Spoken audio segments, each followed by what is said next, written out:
Hey there, I'm live. Looks like it's only me so far tonight. Paulo and Wilson are both supposed to be here to talk some comics, so they'll probably show up in a few minutes. Meanwhile, I thought I'd come on and say hello. Uh, Talk some comics with you. Want to show you something that I just got in the mail today that I didn't know existed. This is Peter Bagge's Other Lives, which came out in 2010. I never knew. I'm a Peter Bagge fan. I don't know how I missed it. Probably it was a Vertigo comic. 4 issues, about 4 neurotic characters in their 30s, according to the back of it. Supposedly funny. Now, you know what's a funny quote I just read on the back here? Book List said, Bagge now gives us a quartet of neurotic misfits, ... They could be grown-up versions of characters from Hate. The characters from Hate did grow up. I mean, whoever wrote that on Book List must have not read till the end of Hate, but they all grew up. I guess they only read Hate when it was cool in the early 90s, because by 2005, I think it was, the last Hate stuff came out. It was right around there. And they were grown up by then. Buddy Bradley, let's see, in the Bradleys, started out in high school. Then he never went to college, but around that college age, he moved to Seattle, and that's when Hate started. The Bradleys was in his Neat Stuff comic. And then Hate started starring Buddy Bradley. And that book was around for years until... It's funny because I had Hate on my pull list all those years. Good evening, King's Poet. I'm just waiting for the other guys to show up. Meanwhile, I'm talking about Other Lives by Peter Bagge, which I haven't read, but I just got. By the way, I got this for like $9 shipped, used on Amazon. So that's what I like. I like to get stuff cheap, used. So this is one like Vertigo Comics. Didn't even know Vertigo Comics put out a little Hate series. There's Paolo. Hey there. Paolo, how are you doing? My computer did not want to work. Your computer did not want to work. That's no fun. I must beat it. Beat that computer. Yes. I was just showing off something I got. I didn't know existed. It's a Peter Bagge comic called Other Lives. Came out in 2010 and was published by Vertigo Comics. There were 4 issues of it. I just happened to be on. I got this used on Amazon for like, I think it was just under $9 shipped. So I was like, all right. But it's like I'm like, how did this?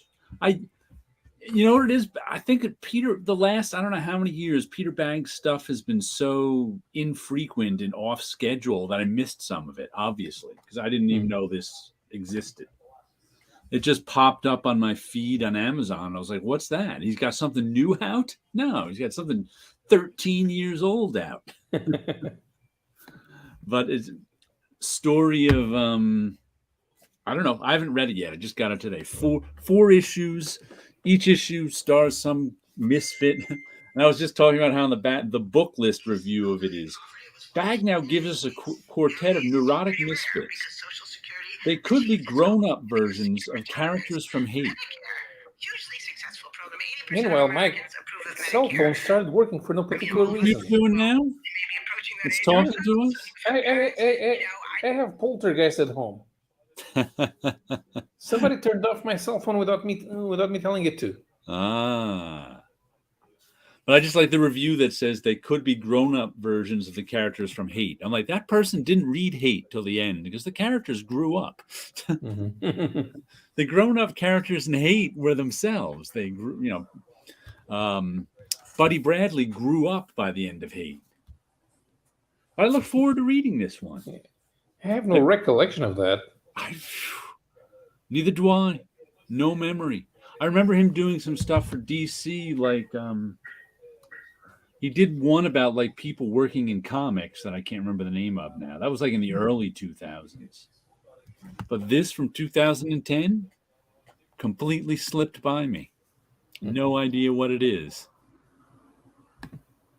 It's a hardcover too. Originally $25, I think it said it was. Yep. Printed and bound in the USA. You never see that anymore.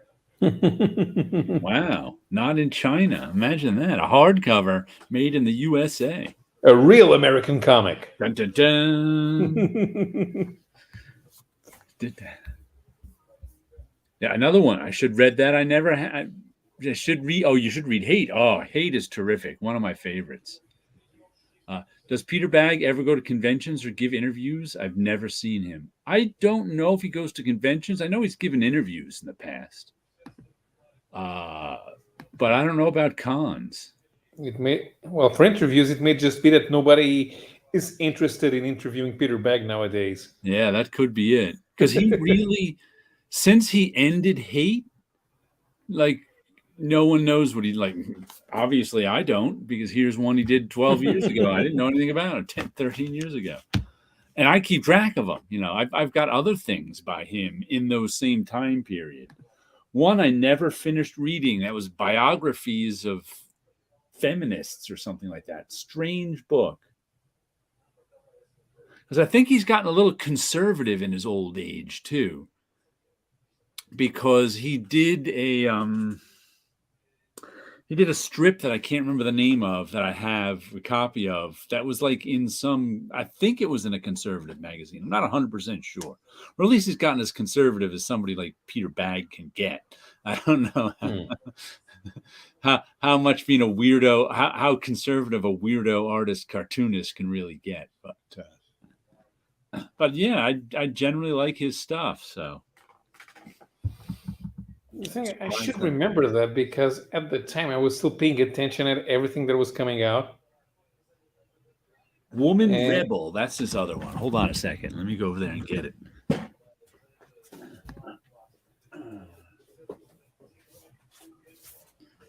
The Margaret Sanger story. That was it.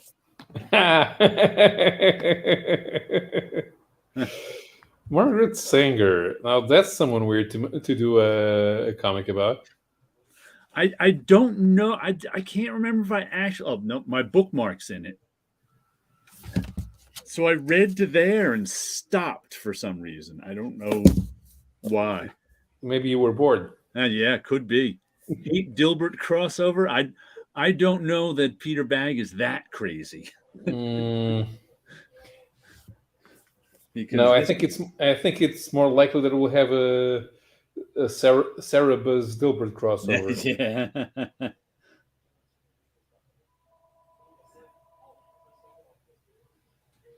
Yeah. Peter Bagg's Woman Rebel, the Margaret Sanger story, is a dazzling, accessible biography of a social and political maverick, jam-packed with fact and fun. In a signature cartoony, rubbery style, Bagg presents the life of birth control activist, educator, nurse, mother, proto-feminist from her birth in the late 19th century to her death after the invention of the birth control pill. So that's not something a real conservative is going to do a cartoon about. That's why I said when I think he got a little conservative, I think that's the thing is, Margaret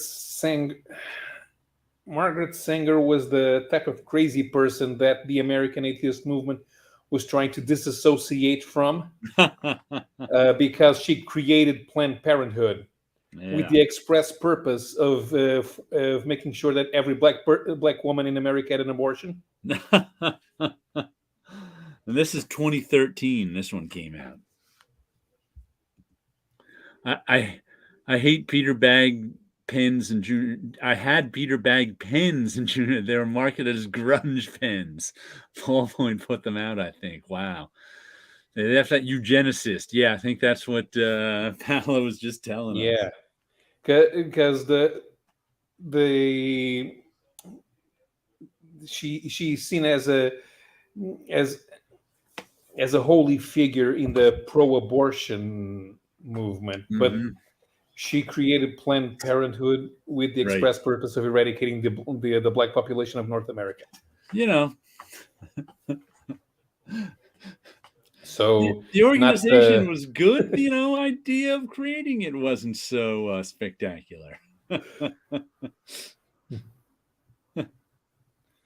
We also got this week, let's see, the latest comic shop news with Fantastic Four 700. Yeah, I think that the new Fantastic Four run with the Alex Ross covers is pretty good. I think they're trying to go with the type of weird sci-fi that was normal. Have you read it? I read issue number 1 online. I didn't read the rest. Yeah, I haven't read any of it, but I did see Scott Koblish is doing a cover. It's actually 4 covers. It's a wraparound cover on probably one of the alternate ones. Who knows how many covers are going to be on Fantastic Four 700. But he did a wraparound cover that goes, back and front Fantastic Four 700 and continues onto Fantastic Four number 8. And it's got 700 characters on it. It looks pretty. I mean, he did something similar, I think, with fewer characters for Deadpool a couple of years ago, but he said it took him a month to draw it. For Deadpool's wedding, wasn't it? Yeah, Deadpool's wedding. That was it. And I wanted to get a copy of that, but it was like a $10 comic. I was like, I just don't want to spend $10 on a comic just for the cover. I couldn't do it, especially on a Marvel. You can see the cover online. Yeah, looked at it online. Mm-hmm. It looks nice, but I was like, do they have 2 Fantastic Four books, or are they just putting out a Fantastic Four 700? I think they timed the previous reboot wrong. Yeah, I think the latest one like number 5. 6 now, right? Yeah, 5. 5. So it's like there's no Fantastic Four 699, right? No, they're just going with 700. Yeah, of course we know by now that the numbers don't make any sense. It's whatever they want now. They're completely meaningless now. Mm-hmm. Yeah, I mean, if I was trying to make a parody comic, I would put out a comic called House of Ideas from House of Ideas Comics, and I would start with issue number 1. Then second issue would be new number 1. Then I would do a 1000, and then I'd think of something. A 200. They don't have to go in order. Or major event crossover number 1. That would be the issue number. The issue number would be major event crossover number 1. Just put like famous issue numbers, like 181 and 237. Yeah, or variant cover 1 in 1 of 1. So I did see I don't have it here, in last week's comic shop news, there's actually a new issue of Palookaville coming out. Haven't seen one of those in a while. And I wonder what Seth is going to be doing now that Clyde Fans is over. Yeah, well, I thought Palookaville was over. Why did I think that? Because there hasn't been an issue in a while. He started putting them out. How many issues are out? I see 1, 2, 3, 4 as these little hardcover trade paperbacks rather than comic books. He started out with like issue 20, and like one came out every year or two. And I think this next one, which is like, I think it's got a price tag of $30 on it, is going to come with a DVD. Because somebody has been making a video of his puppetry he's been making. Because it's like, I can't remember which one of the last couple, little hardcover versions of Palookaville was the story the book Clyde Fans, which is one of my favorites, takes place in this, I guess, fictional little Canadian town. And he built the whole town out of foam core. So he had like this big model of the town, which then got shown at a local art show too. So it's like one of the issues was all about that, like, half of the book was like photos and articles about the art show and the little town he built. So the book is quite interesting. This little let me show you one of them. It's there we go.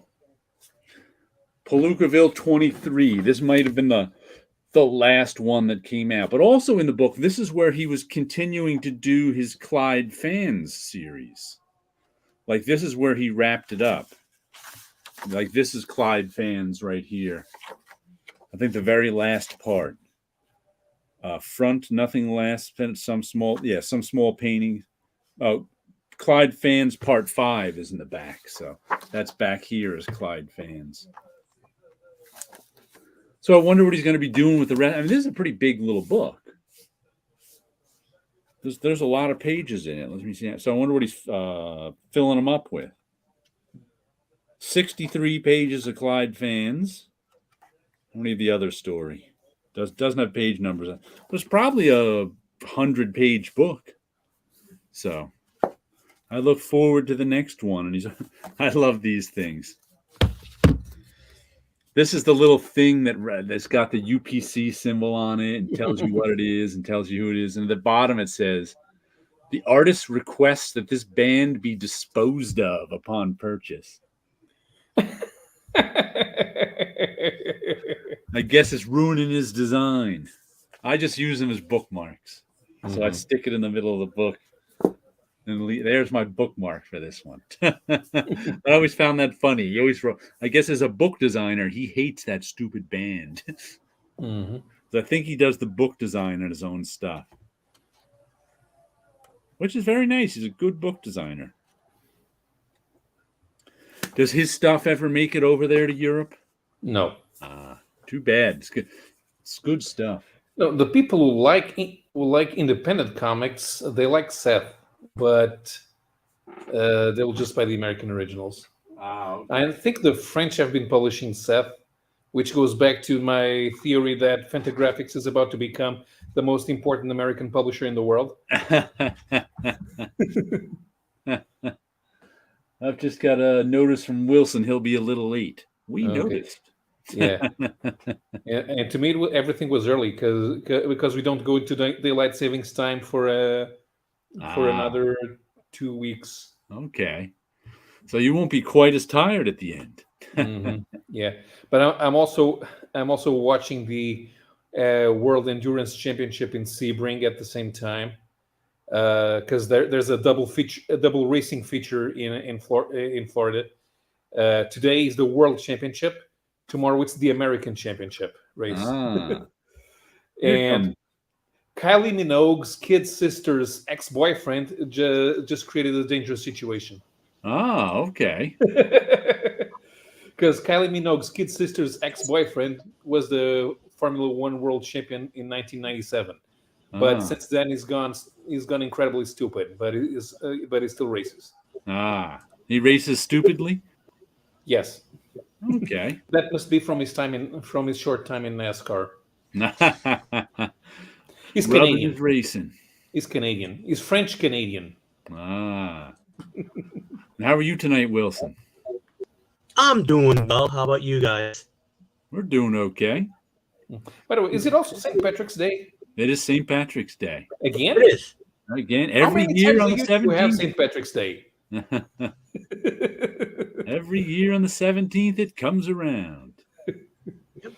Well, here's to St. Patrick's Day. The thing is, this isn't Irish whiskey, this is bourbon, so... He's got a pint.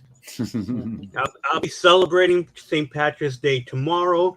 When my sister comes back from vacation, we'll have the traditional meal. So now I have questions. What is the Shamrock Shake exactly made of? I don't know. I don't drink it, so I don't know. Yeah. Nothing I ever had. I'm going to imagine it's some kind of mint ice cream. Since it's green, I think mint, but I don't really know. I am not sure at all.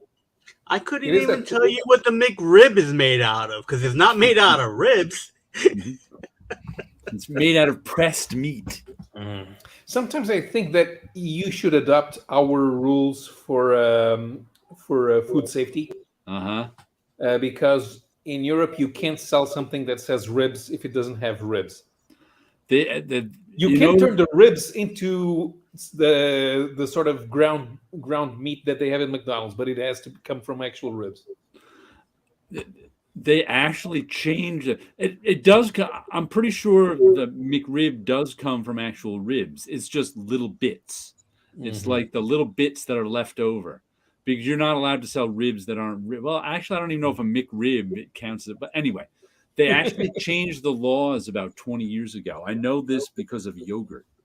You can't get yogurt in the U.S. very easily anymore that's actual yogurt, because they changed the law so that as long as like the same ingredients are in there, you can call it what it's supposed to be. It does like yogurt, you have to make a certain way. It has to be cultured and this and that, and then it becomes yogurt. You can do that a completely different way. As long as it's got the same ingredients, you can call it yogurt, which is why all of our yogurt now is like dessert. It tastes like a sugary dessert. Rather, there's no tanginess to it of that yogurt culture. I think it's against the law to put sugar in yogurt nowadays here. Yeah, because we introduced the European Union introduced the sugar tax, so now all the Coca-Cola tastes like crap. Here in Canada, it's dyed green mint vanilla milkshake. Yeah, that could be it. Yeah, those food, you just add those food dyes and it convinces people's brains that it actually tastes like something. Yes. Unfortunately, I agree that they should label these things, but the food needs to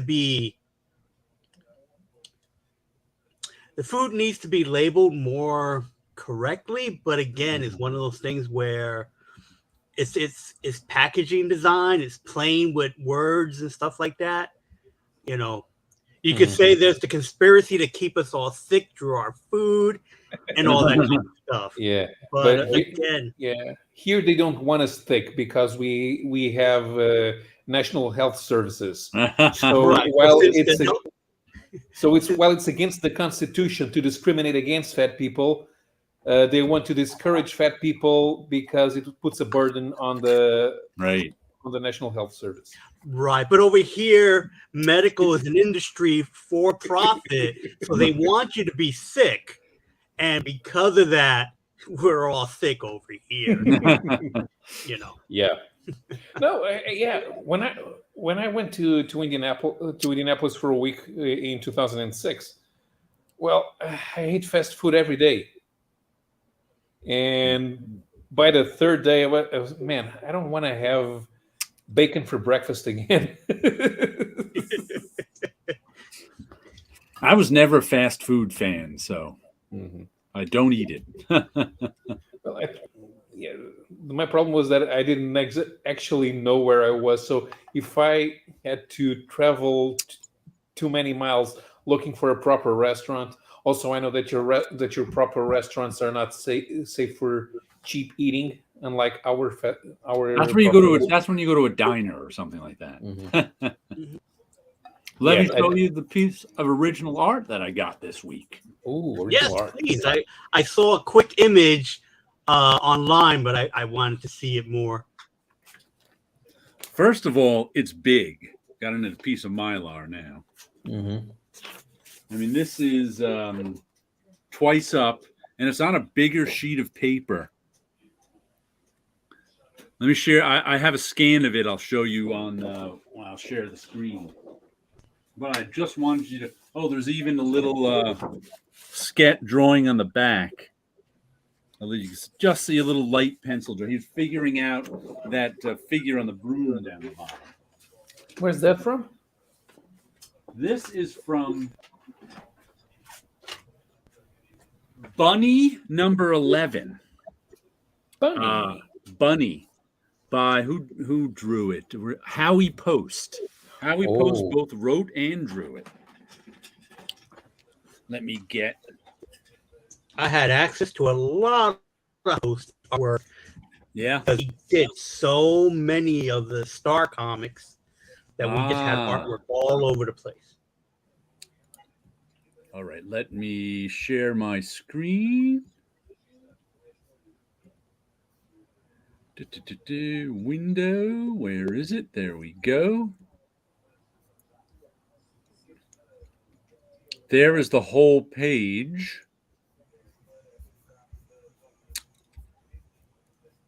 Oh, come on, let's hide that. There's the whole page. And as you can see, it's a pretty nice page in general. And I got it for it was $95 shipped. And what's funny is it was a Canadian auction. But obviously the guy lived right near the border, because I noticed that the post office that it was sent from was from Montana. It was Sweetwater, Montana post office. And I looked it up, and sure enough, Sweetwater, Montana is right on the Canadian border. Yeah, so you might have been able to just cross over the border, mail this out, and you know, it came quickly. I told you I bought it last week, and here it is this week. Yeah, Let me show you Does that count as art smuggling? No, I don't think so, but who knows? There you go. That's the reason I got it, is that panel right there. If you know anything about the history of witches and their brooms, there's a lot of stories about them, and a lot of them are sexual. So the fact that she's on a vibrating broom, which I saw as a Halloween prop just recently too. Somebody sold a witch's broom that vibrates. It's like, oh, okay. And I just love her name, Mary Boppers, Bad Space Lady. Mary Boppers. I have to find a copy of the actual comic book now, because I have no idea what color her outfit is. I couldn't find one. Well, I could find one online, but it was like $35. I didn't want to get that one. I wanted a cheaper one than $35 on eBay. So I'll be patient. But that's the piece of art I got. Who published Bunny? Was that a Marvel publication or Harvey? Harvey Comics. Okay. Harvey Comics. Harvey was, I think, being run by Sid Shores and Sid Jacobson. Sid Jacobson, and right. And he was brought over for Marvel's Star Comics line. Yes, and he brought like all the Harvey artists with him. He was still there in 1990 when I started. Sid, he's still alive too. I think he was a nice guy. Yeah, I've only ever spoken to him on the phone, but yeah, he was always nice. He had this sort of gruff 1950s businessman exterior, but he was a real sweetheart. I remember trying to get contacts with a lot of the artists, because we had a lot of a lot of those Star Comics artwork, because they produced so much, and a lot of that art just didn't go back. It just piled up. And from what I heard is like a lot of those artists did so much stuff that they had no room to put it anywhere, so they just left it at Marvel. Wow, that's and he had them do the art twice up too, like that. So they were because I had heard that Sid believed the art was better at twice up. The artist drew more in the page, so he had them all worked. So if you ever see Star Comics blue line paper, it's all 16 by 20 twice up, as opposed to the regular Marvel paper, which is 11 by 17. Yeah. I think who was it?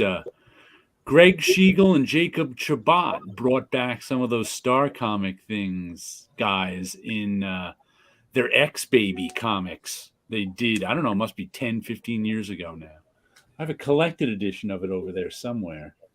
Where? Oh, there it is. Hold on. I can see it on my shelf. I think it's been 20 years since they published the X-Babies one-shots. X-Babies Classic. Let's see when. Oh no, this is a reprint. This isn't theirs. That might be reprints because I know for a while even the Yeah, stars this is reprints. were reprinted as well. Because Why I am I think- recolored a lot of the Star comics. Why do I have this? Did you work on it? I don't remember. When did this come out? I think the first one shot is from 2001. This is from 2010. This Yeah, but that's the trade. They right. But it should say in the indicia when the original comics came out. Yeah, the late 90s. Ah, this is the one I'm thinking of. X-Babies, Stars Reborn. Greg Schiegel and Jacob Chabot. Greg was an editor at Marvel in the 90s. Jacob was a bullpenner in the late 90s through the early 2000s. You can find that they both are still doing work. This came out, where is it? This was like a 4-issue mini. This is the collected edition. 2010. What the heck is this? The Dolly.org Museum? Does it also say to get rid of it? St. Petersburg, Florida? Where does this come from? I don't know. Maybe I ordered this from online somewhere. But I found Jacob's art. I wish I got the original comics because I think it's a little small for Jacob's art. This and the coloring gets really tight on it. But I think Planet Terry shows up on this in this one. There he is. Planet Terry shows up. And maybe some of the other Star. Like, was that Dog someone from Star Comics? Oh, Top yeah. Top Dog? Top Dog. So Top Dog, Planet Terry were Marvel created characters. The Star also did Heathcliff. Right. They also did Ewoks. They had Thundercats. Top Dog Designs. So Top Dog was Marvel. Planet Terry was Marvel. Spider-Ham was Marvel. A lot of the other ones were licensed. Wally Wizard and Royal Roy are in here too. Those are Marvel as well. Royal Roy was so much like Richie Rich.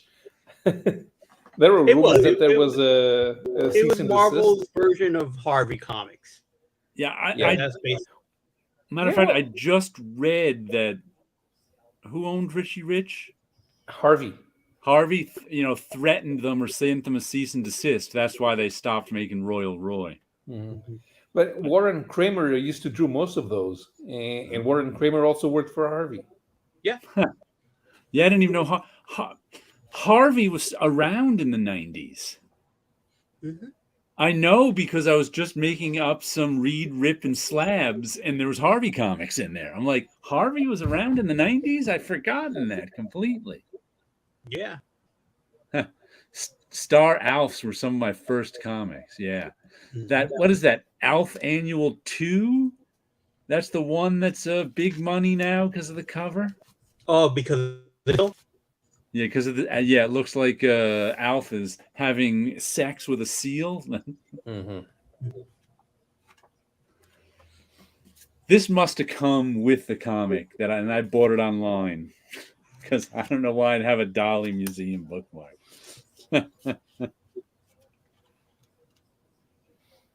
Yeah, but I'm gonna have to look for the original issues of this just to see how much better they looked, full size and a little glossier, because this coloring I don't think works on this matte paper, and a lot of the detail is lost at this size. But Jacob did a good job on it, though. He's got some nice drawing in there.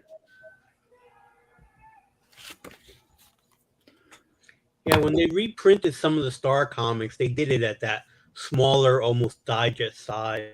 Yeah. I did color on some of them. Okay. I colored some of the planetary stuff, and more so, I did color a lot of the royal basically the rip off of Richie Rich. I did Royal cover Roy. a bunch of those.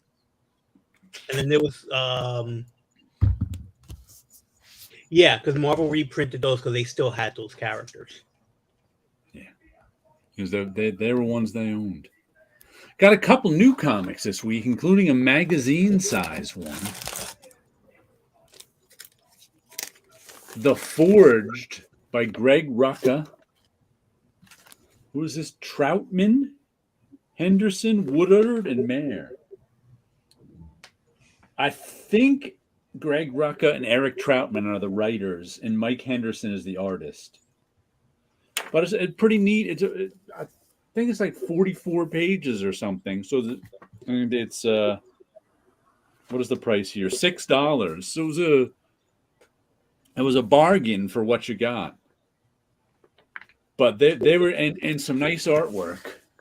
Yeah, let me get bigger so I can show it to you.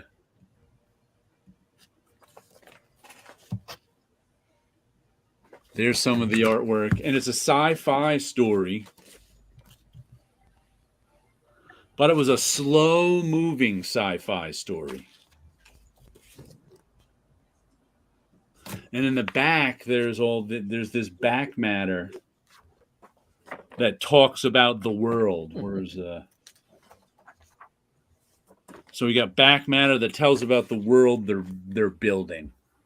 But is it a done in one, or does it continue? No, it's continued. It's continued. I'll get another issue of it just to check it out because I kind of liked it. Star Comics in my neck of the woods is harder to find. I did score a set of Strawberry Shortcake. All right. Mm-hmm. Yeah. Thundercats was published in Brazil, and I remember I read a couple of issues. But the other stuff I didn't. Even if I saw it in the sense, I wouldn't take a look at it. Definitely not Strawberry Shortcake. Yeah, I picked up some Star Comics just to check them out. But, I was way too old for Star. What year did Star Comics come out? Mid-80s? 86, 87? Yeah. Yeah, I was 20 by then. So I was just checking them out. Because they were, see what Marvel's doing with these kid comics. But, like, this whole thing is this giant... I guess that this galaxy-wide civilization, I think, is kind of everywhere, and they've got these women in mechs are sort of their special forces. What is it? A team full of ultra-lethal Imperial vixens, a cabal of sensuous space witches, a bug stomp on a distant hell world. None of that stuff took place. This is all the introduction to all that stuff taking place. As long as this comic was, we got to the beginning of the story at the end of the first issue. Because this whole thing is them on a spaceship going to a planet where they don't know what the mission is, the women in the mech suits. But it's all sort of introducing us to them. Meanwhile, on the spaceship, like their commanding officer has to break protocol to send them on this mission. And then the Queen's right-hand woman is on the spaceship with him. And she's this weird creature who can touch them emotionally. And there's so much world building that was going on in this. There wasn't much of a story yet, but it was decent. It was solid. I'd pick up a second issue of it. But I really can't tell you what it's about. I don't know. But at the end of the issue, these 5 women in their mech suits are stranded on this planet. Is the planet hostile? What were they supposed to be doing there? Who knows? They didn't tell us that yet. So, matter of fact, this is one of 2 issues that I liked, but I need more of to decide if I'm going to read the whole thing. But once again, I wish it would tell you how many issues it was supposed to be. Let's see if this one does. And just check the indicia, because the other one did the indicia. Nope. Have no idea. And I wonder why it's in magazine format. That I find strange as well. I mean, I like it, but I know most people prefer comic book size who are buying comic books. So it just makes me go, Maybe they already have a deal in place for an album edition in France. could be. Yeah, Let me see that if might it's... be it. It might be a creator's choice because I do recall speaking to some writers when they were like trying to talk about how they want their comic book to be.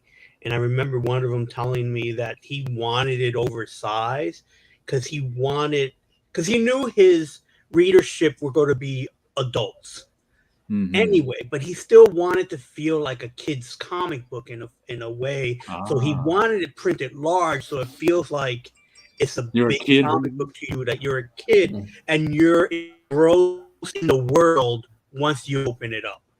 Wide space shots like this, I think, were working well in the comic. Yeah. Happy Friday to you, 62 Lefty Blues. Although I am kind of surprised that they waste so much space. I would think that if it's the writer who wants an oversized comic, he wants to prevent the artist from wasting storytelling on double-page spreads. Other times we get wide panels like this.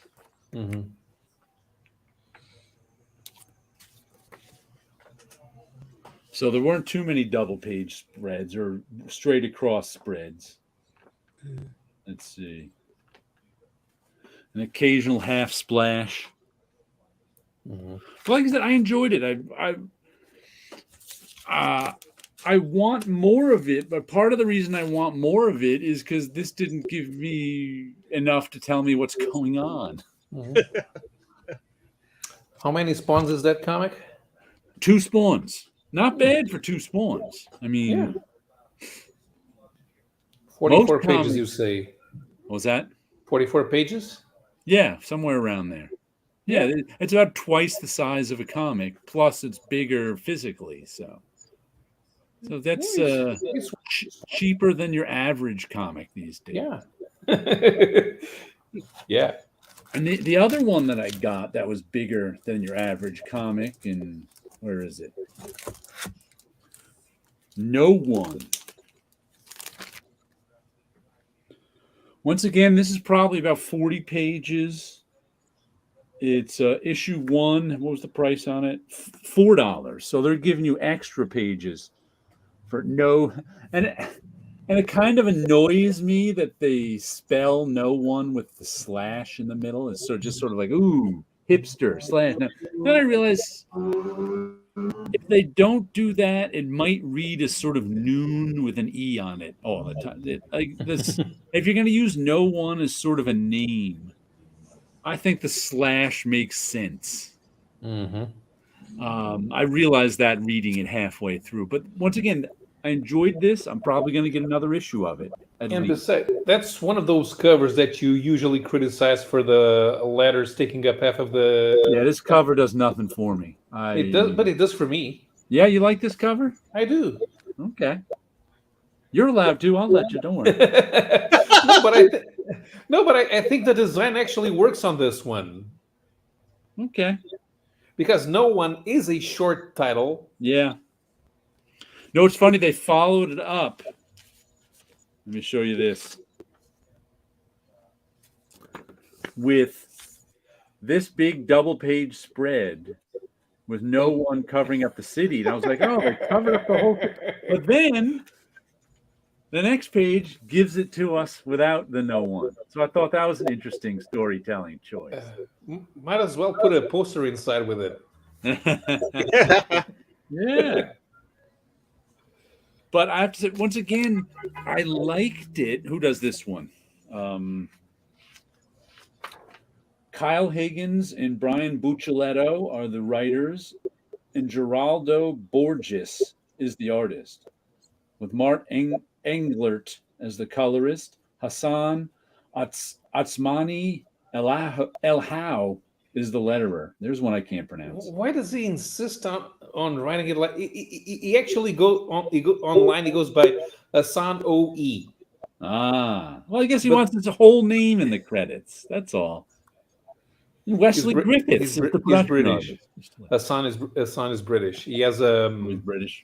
He has a YouTube channel about lettering. What was it called? I used to know that because I watched it. I watched it for some time, and it's kind of interesting, but it gets repetitive. But this one, it's also part of the massive verse, which I didn't realize going into it. Kyle Higgins writing it should have been a clue to me, but somehow I didn't even notice. Massive verse is the universe that has Radiant Black in it, and that other one I buy, all of a sudden I can't remember the name of. I got last week, but they're trying to, they're trying to create their own sort of superhero shared universe.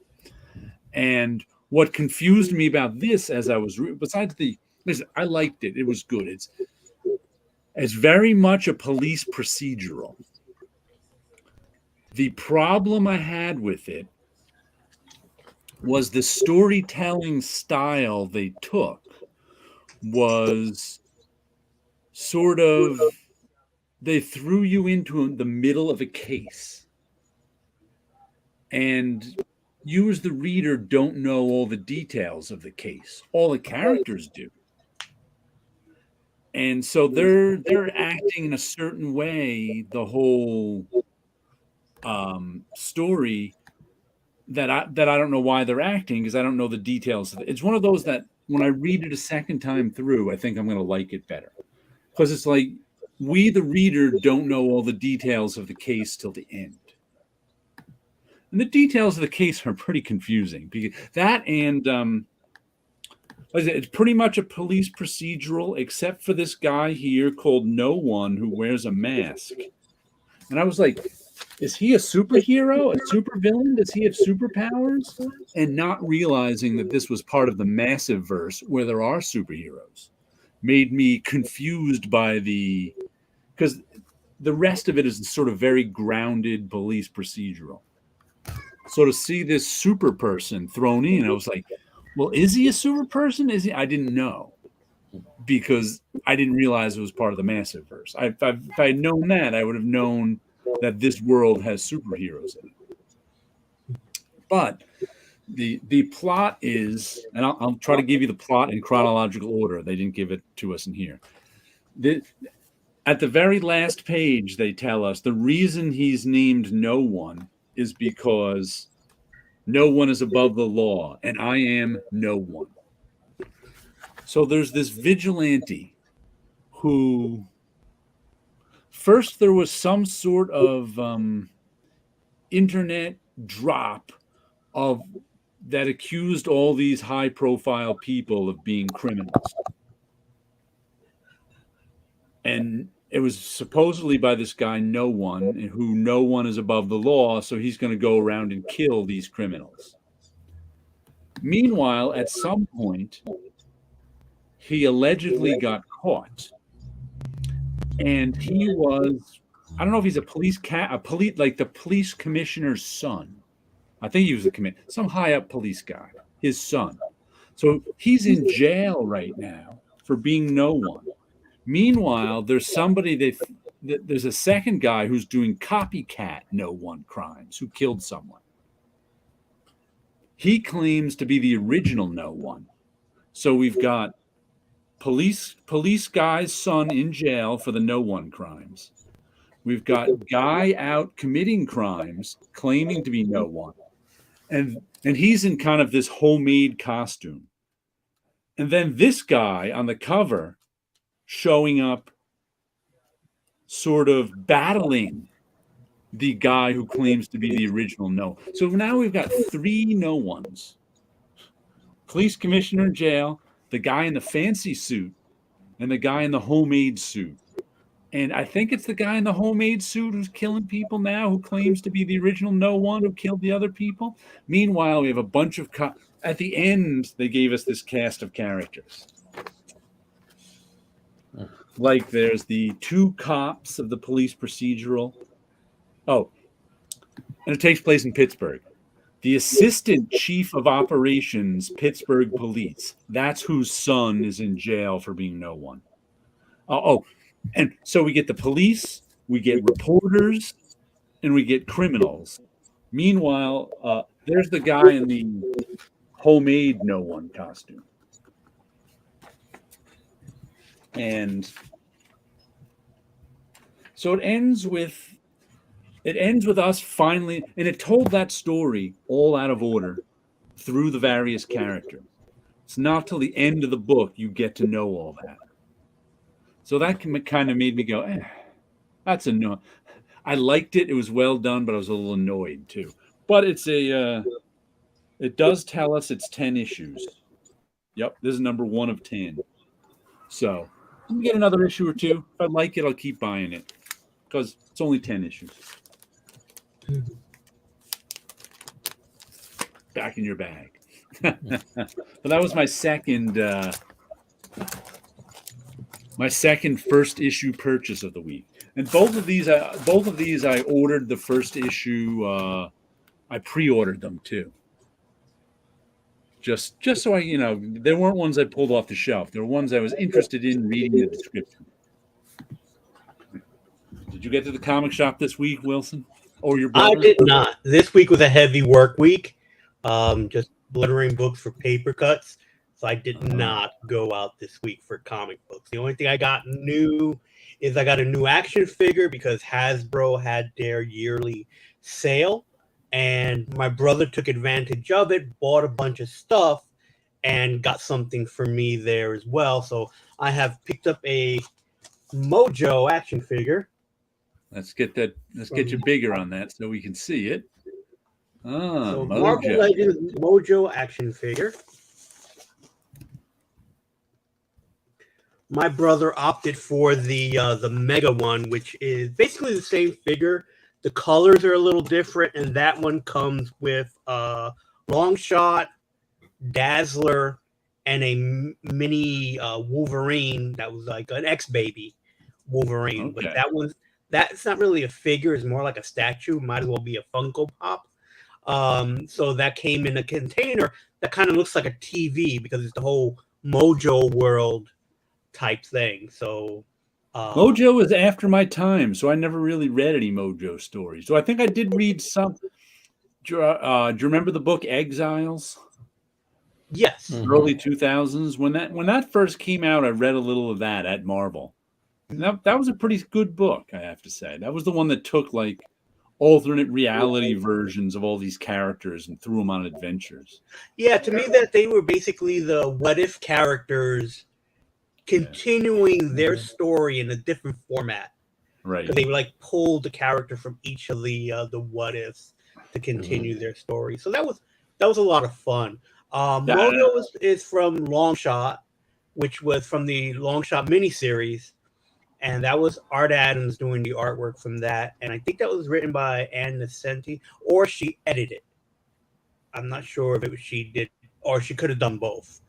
And so Mojo came from that, and then he would pop up every once in a while in an X-Men annual, which was usually drawn by Art Adams. So Longshot would be part of that, and that's where the X-Babies came from, because he stopped following Longshot and stopped messing with the X-Men because they were too much of a problem. So he created his own X-Men through this X-Babies thing, and they had their own little bit of a story. So that's where the connection with the ex-baby Wolverine comes from. And then bring it all the way back to Jacob, I believe that's probably the ex-babies there are from that Mojo world. Right. Let's see, does it tell us? Yep, things have changed in Mojo's world as Mojo's been ousted by Mr. Veach, who's replaced the X-Babies, the #1 top-rated star, with something newer, safer, friendly, and more adorable. The X-Babies we know and love aren't going to sit by and let that happen. And how are the characters from Marvel's mid-'80s kid-centric Star Comics line involved? You'll have to read it and find out. The thing about Mojo was dangerous. He had access to very advanced weaponry, but his Howard Hughes studio mogul shtick made him look ridiculous, even more so than his appearance. Because his appearance, you can find it repellent, but the TV studio had, it got old really quick. Because it was the world of television, though. Cable was the big evil at the time. This is what, 1986. So I think it was really, you have Mojo comes from a species of spineless people, and all they do is watch TV. And he produced the best television of its time. What if Paulo got decent sleep? Oh, I'm not on daylight savings time yet, so it's not even 11 o'clock right now. Ooh. I am also watching an 8-hour car race in Florida, and it only has 1 hour to go, so I'm quite busy at the time, right this minute. Eliza dislikes the new packaging without the window to actually see the figure, the paint job. Now let me ask you about that window packaging, because I had just seen a news article on Entenmann's Bakery. Entenmann's is a company here that makes baked goods, donuts, coffee cakes, or whatever that are in all the supermarkets.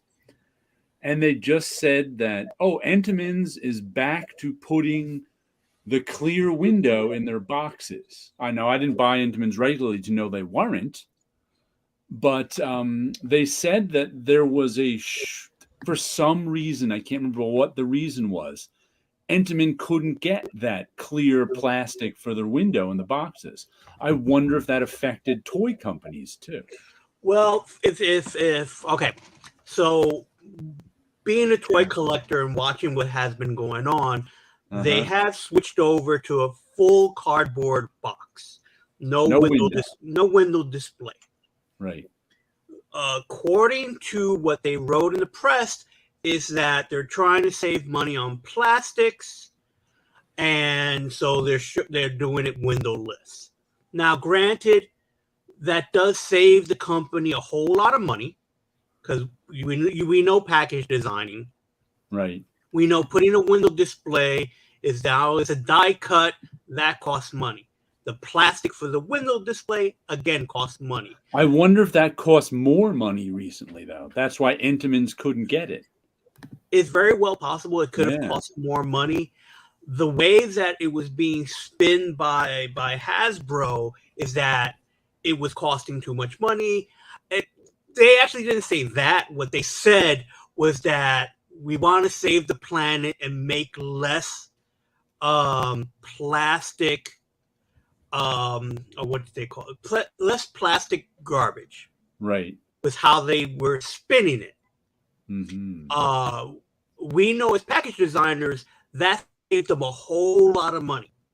Right. I guess that saved them enough money that they were able to raise the prices on all the action figures, because the prices went up way too much. They kind of balanced out a little bit, but not enough. I think that the money that they would have saved from the package design could have been put into the actual action figures. You have people, I understand why people really hate it and they're worried about it. It's because, one, you have people display their boxes with the figure in it, and it looks nice. You also know what figure's in it. When it's displayed like this, you don't know if the action figure is truly in there or if there's a brick in it. We've all heard the stories of buying a VCR with bricks in it and on the streets in New York. Exactly. It's a problem for people who resell these on eBay. I could mail it out and then be told they didn't receive the package. All they received is a brick or what have you. So there is that worry about it. And the other half that Hasbro has put out action figures that are kind of open. The Transformers are like that, where there is no plastic. You can see the figure. Then again, you got the problem with a lot of the figures that were done that way. People were stealing the heads off the figures. So there's that catch-22. People ruin everything. Yes. So again, it comes out into that problem whether or not you have it that way or not, because you just don't know. Better check your Mojo figure. Is it really in there? Well, it still has the tape, and I get directly from Eliza loves box designs. Let's Hey, see. tape doesn't mean anything. I can take tape on and off. It does not. But I know the very first item that I ordered was the Spider-Man anniversary, 60th anniversary Amazing Spider-Man, and I ordered that from Target, and that came not only in its box, but there was a bag sealed where it's like, is this the new Target thing? Because you just never know. The other thing too that Hasbro's been putting is the figures, like all the extra pieces are in these that it's not plastic, it's paper bags. So there is a lot more paper being used to put stuff in. Like this is a live unboxing is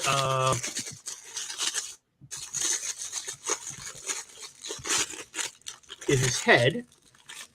One of the heads. He comes with two various heads. Let's see if it will. Mojo is both in and not into the box until it's opened. Yep. So it looks like there are definitely pieces in here and not a single brick. So, and for fun, I get to build the thing. So that's kind of neat. I don't mind building it. I kind of like building toys. Something that I remember what I used to do in the toy store that I worked in. Yeah, so I understand as a collector, you want to see the toy that's in there, especially if you're buying it off the shelf. But as someone who does package design, I could also understand, hey, this is the cheaper way to go. Yep. But, I feel that for Hasbro to say something like, oh, this is better for the environment, but we know we'll save the money, and the action figures cost way more than they should. And I can understand, maybe because they're paying for the license or what have you, but, it comes to the point where I do know a lot of collectors, because of the price point going up and because the package is no longer, that window is no longer there, they stop collecting altogether. So, again, it doesn't take really much for a collector to just stop cold turkey and walk away.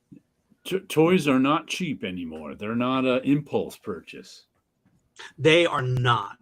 They definitely are not. And then there's this, and it's across the board from other toy companies too, because people buy a set of toys from a company called NECA. They do like 7-inch action figures, but their toys are known for falling apart when you take them out of the package because they're very fragile.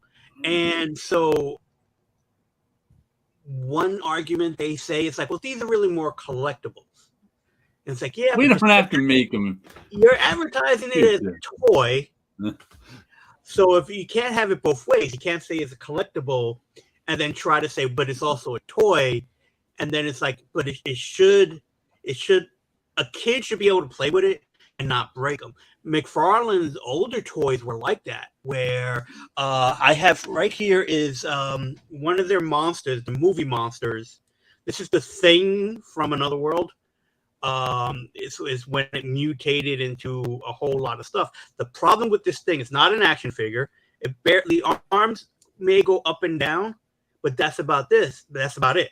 But these parts, these tentacles, they had to be re-glued on because they're just really fragile. So for a while, McFarlane toys were really just McFarlane statues. Over the years, they've gotten better for it.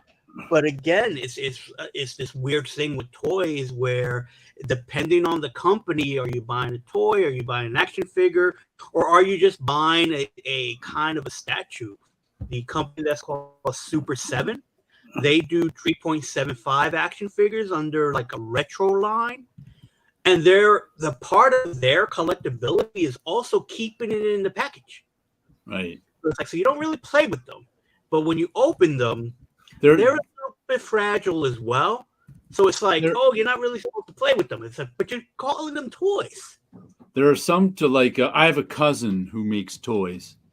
He's who was he? He works for the Four Horsemen now in Jersey. Oh, okay, I've heard of them. They're very popular toy designers and sculptures. He's like he's made toys his whole career and props for movies occasionally and stuff like that. But he's like a project manager now. He says he doesn't make toys anymore. He tells other people to make toys. But I know he used to have a show with his now ex-wife on YouTube called Toy Break. So I used to watch it every week. He and his now ex-wife, would be talking about all their toy design projects and stuff going on. And that's where I first got to see, like, there's a guy named Sucklord who was like sort of the father of sort of knockoff bootleg toys. He does all these designs that are mashing up different toys and stuff. And the packaging is part of the art. You're not supposed to take the toy out of the package at all. You're supposed to buy it and hang it on your wall because, it's a Star Wars something else parody toy. So, you don't want to take it out of the package because then you'll lose the whole gist of what the toy actually is. But there's a whole industry that does that. Mm-hmm. I never realized before watching his stuff that puts out all these sort of parody toys and art toys and stuff that you're not supposed to play with. Right, which is completely understandable. But at the same time, you do have companies calling themselves toy companies, advertising themselves as a toy. My brother, when he does his YouTube show, he wants to do stuff about toys, and it's like, okay, is this a collectible or is it a toy? The McFarlane effect, and we're just like Santa.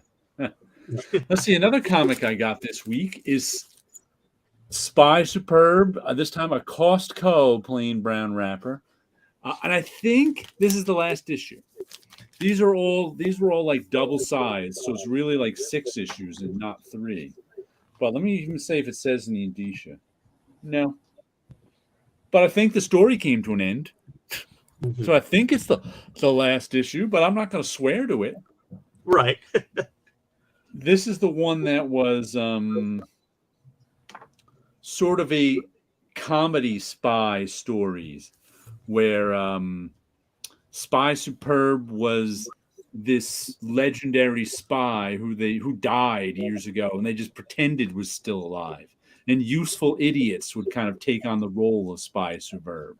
And this is the story of one of those useful idiots. It's been good. I like Matt Kint stuff. I especially like Matt Kint drawing his own writing. So I enjoyed it, though it was just kind of fun. There was not much to think about in it. Like sometimes he makes these, world spanning adventures and stuff. This was kind of smaller and more fun. Like minimum wage Barbie. Designer toys, do not play with. Yeah. And it was funny that, do you remember that Bravo show, like The Next Great Artist or something? It was a reality show. It was like any other it was only around for like 2 seasons, maybe a decade ago now. Okay. And it was like any other reality show where they invited on a bunch of artists and they gave them tasks they had to do. And they had like art world judges, and they were like gallery artist type judges and stuff who ran the show. And Sucklord was the guy I knew from my cousin's show, who was the toy designer. And they actually invited him. I think he was on season 2. I think there was only 2 seasons. But that's the reason I watched season 2, just because he was on it. But it was like every bad art school critique you've ever had, because this is how the show would go every time. These, sort of art world judges would come in. They'd give some sort of assignment to the, I don't know, 8 to 10 artists there. The 8 to 10 artists would all go into the studio, and they'd all ask each other, what the hell are they talking about? What the hell are they want? And they're all like, I don't know, I'm just going to make whatever. And it was just, I was having flashbacks. It's like every bad art school, because it's like the judges all had these ideas in mind, but the artists had no idea what the hell they wanted. They're just, and they'd come up and they'd have the final crit, and the judges would like be disappointed in at least half the artists who just did whatever they wanted because they had no freaking idea what these judges were saying. Mm-hmm. And these were all sort of like big time art world judges, but none of the actual artists knew who they were. They weren't plugged into that scene. They weren't rich. And then the craziest thing I saw, which made me feel old and made me realize, like I said, I don't know when it came out, 2012, but and all the artists were young. They were all in their 20s, early 20s even. And the judges, who were all in at least their 40s, were like, okay, this week's assignment is pop art. We want you to use this and this and this and make pop art. And all the artists went back to the studio and said, what the hell is pop art? Because why would a 22-year-old in 2012 have any idea about an art movement from the 1960s? Yeah. And then the judges, of course, were like, oh, this really isn't pop enough. I was like, gosh, because they don't know what pop art is. It was just kind of crazy that it was like there was just such a generation gap. Yeah, you have the generation gap. You have the only reason why I know pop art is how it's connected to comics. Right. Reading the history of comics. That's where I learned pop art from. Right. I don't remember us ever having a class on Warhol or anything like that. The only thing I knew about Warhol is that my teacher hated him. And it was only because he was on the Brillo account. So he knew the artist that made the Brillo box. Okay. And then, here comes Warhol, and all he did was put, it on display and called it a day. So I had teachers who hated Warhol just for the fact that it was like they all knew who made, the original stuff. The whole concept of, this is why comic books, the whole comic book people hate Lichtenstein too. Their whole concept of taking sort of anonymous commercial artwork and presenting it to the world as fine art falls apart if the artwork isn't anonymous. Uh-huh. If it's not anonymous, then you're not buying into it. Yep. Which is why I think Lichtenstein's work has kind of fallen apart over the years, because especially comic book artists aren't anonymous anymore. Yeah, like exactly. The Brillo box guy is still pretty anonymous. I mean, your teacher knew who he was, but there's very few fans of package design in the world who know who did package design for stuff. So at least that's still kind of anonymous, but comics are not. When there's websites dedicated to showing where Lichtenstein got all his stuff from, it's not anonymous. His whole thesis falls apart. Yeah, completely. I've done being anonymous. The package designs that I've done for card stuff, it's like I went back and forth. Do I put my name on this thing? I never really get to see if an artist's name on it. You know what? I'm putting my name on it. Let's see if they say anything. I put it small. It's just as small as the trademark information. So, so there's some package design out there with my name on it, and there's some without it. But I never got any pushback. So it's like, who knows if you could put your name on it. The only thing they're going to do is Photoshop it out. Yeah. Well, that's it. Probably not, only because there was a reason. I'm saying if they don't like it. Yes, that's true. Oh, Wilson froze on us. But even Warhol is going to end up losing steam, and that's why everyone frozen. New Kids. Is this me? It's you. It might be just you. Before you guys were freezing on me. Even Warhol ends up losing steam if I'm gonna have to stops being relevant for culture. Because I mean, if you're going to tell new kids, Andy Warhol got famous because he took the soup cans from the commercial and made art with it, and people.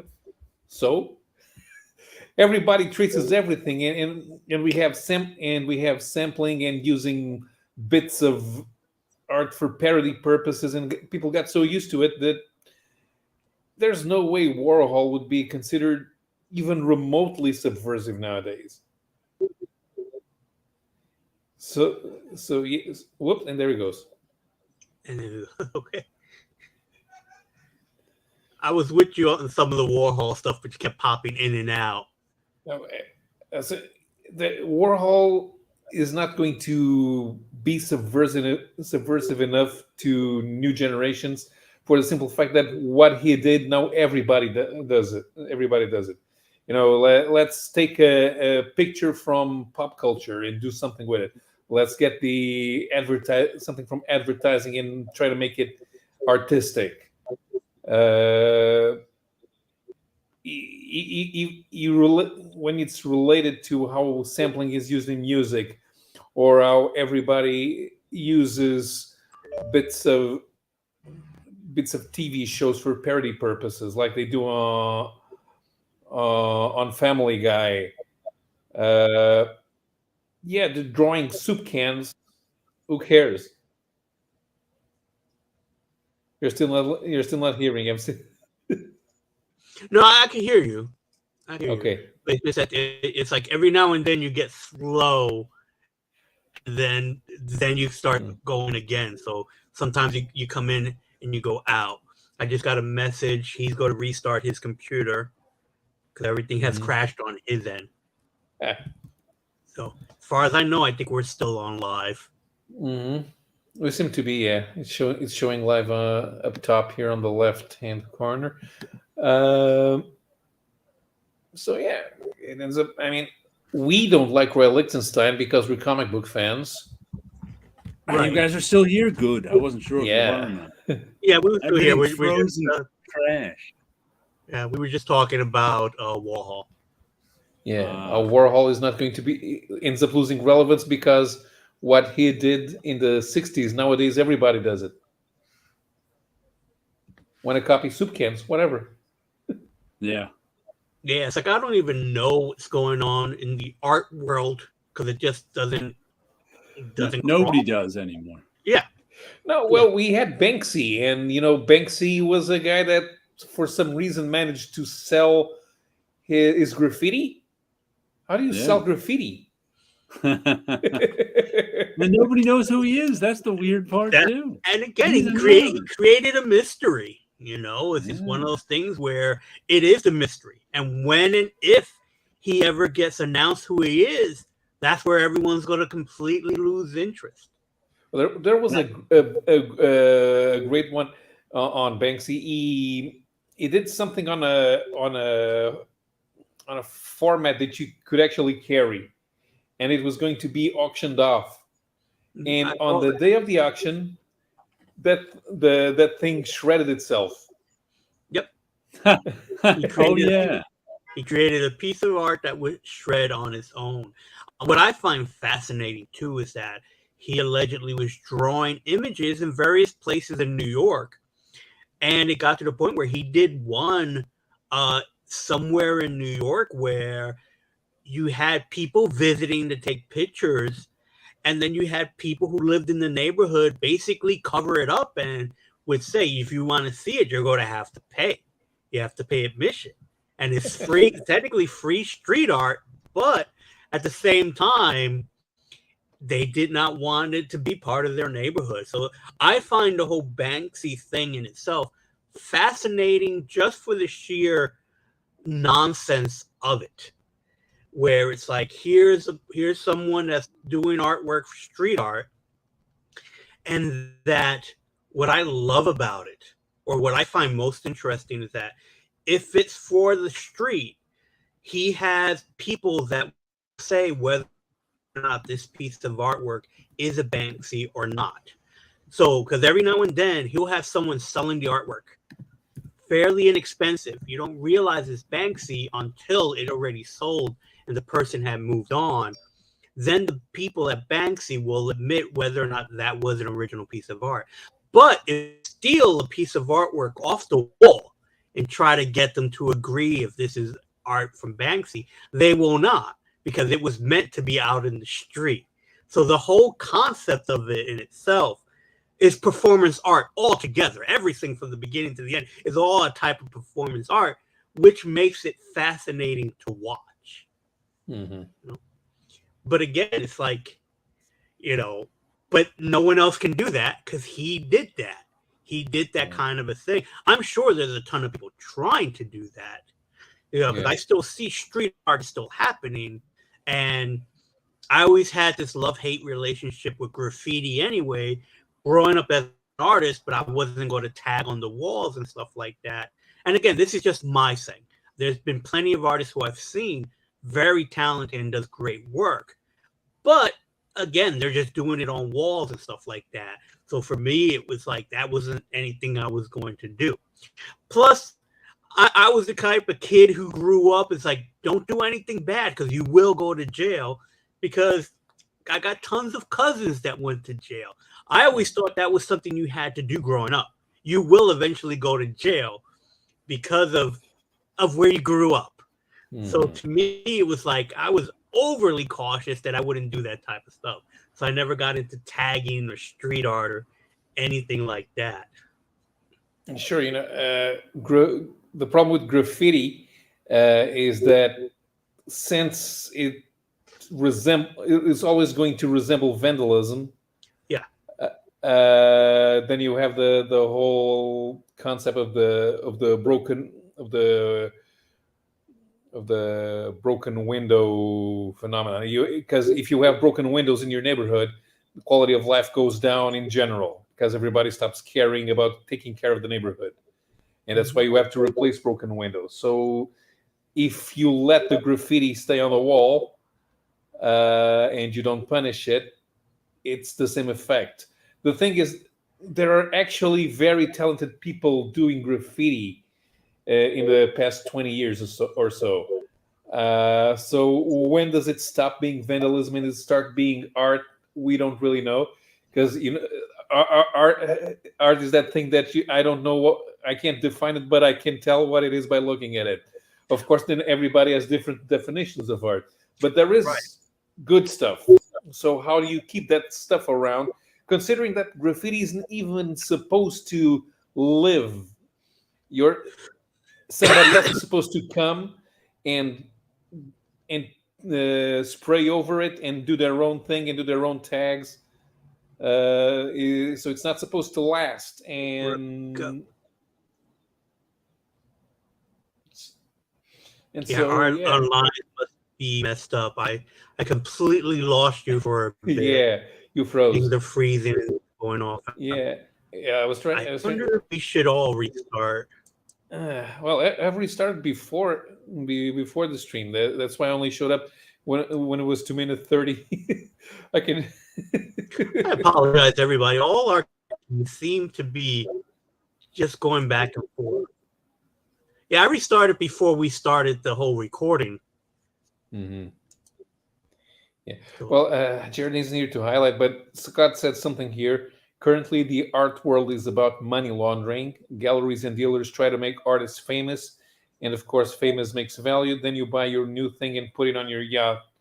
That's kind of why Banksy became famous, because if the art galleries become an industry on their own, you start creating stuff specifically for the art galleries. So it's not art that gets seen. It doesn't cause an impact. It's like getting slabbed comics. You go to the art gallery, pick up an artist that isn't famous yet, hoping he gets famous, but then you hide away the art and nobody knows who he is, and it never gets famous.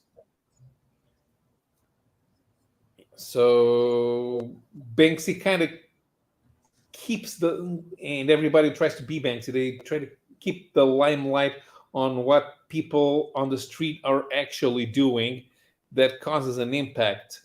And it's not easy to market. So the gallery world doesn't know how to deal with it, but people are more likely to have heard of it than of any artist who does gallery work.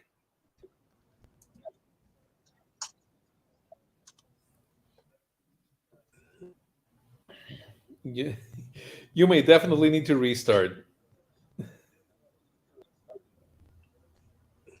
Okay.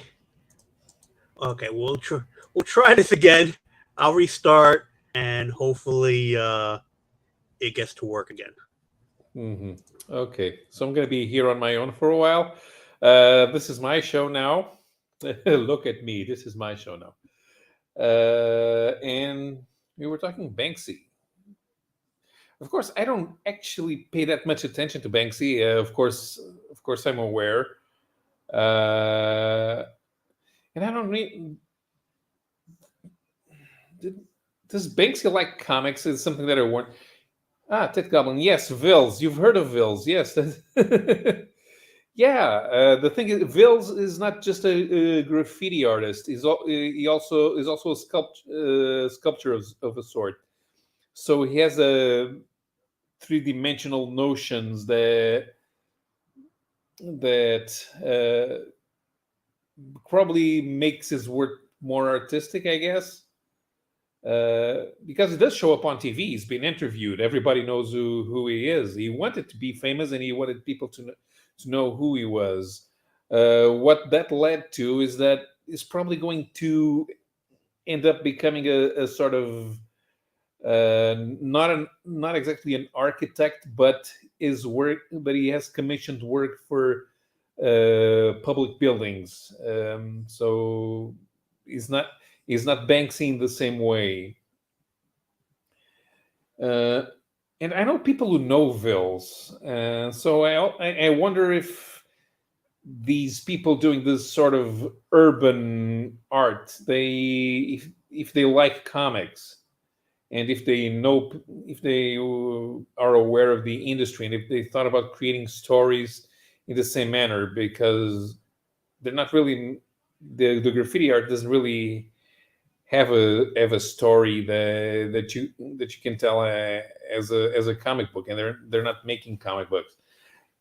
Now I've seen people try to do graffiti with things that resemble comic book characters, but it's really not the same thing. So yeah, Scott. I mentioned the shred. I thought it was pretty funny as well, because is still in control. Banksy is. He knows that his art is going up for auction. He had to be there because that thing wouldn't just shred out in its own at that particular time. He would need to know when the auction was taking place. So he had to be there, and he had to have a means to destroy it as it was being auctioned. But I think it's pretty clever because it resists commodifying in a way that it's difficult for modern art to do so.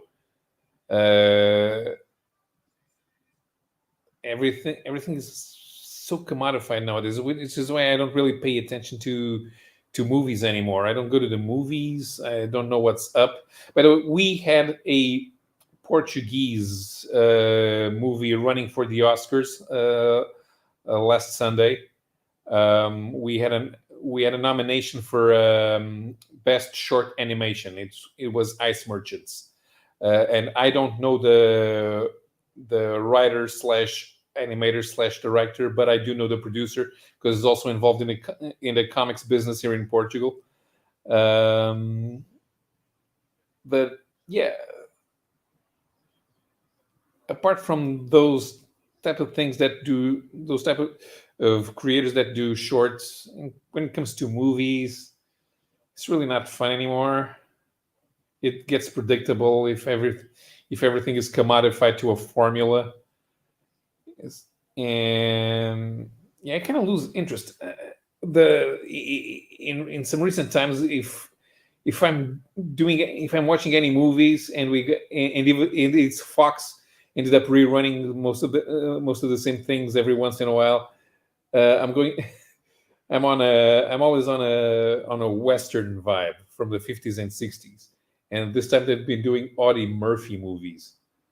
And I wasn't really paying attention the first time they showed the Audie Murphy movies because I wanted to go for Jimmy Stewart and for John Wayne because they did films that were still on TV in the 80s while I was growing up, so I still saw a few of those, and I wanted to see them again, see if I how much I still remembered, and how much that whole aesthetic still appealed to me.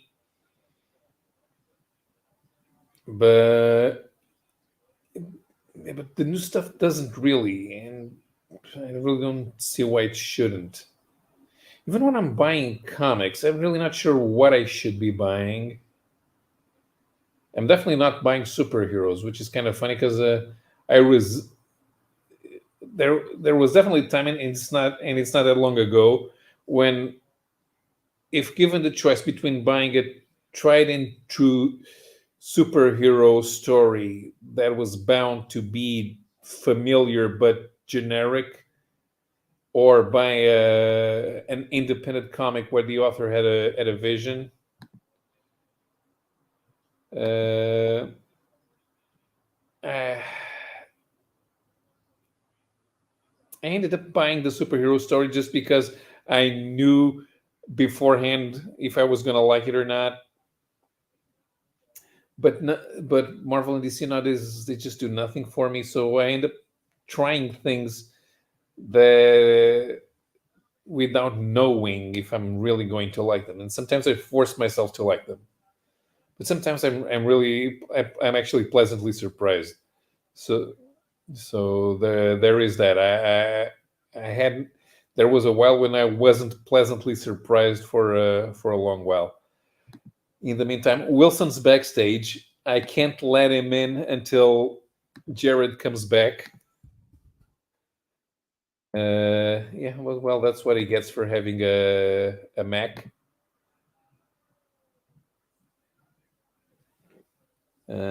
Jared's probably trying to restart his router.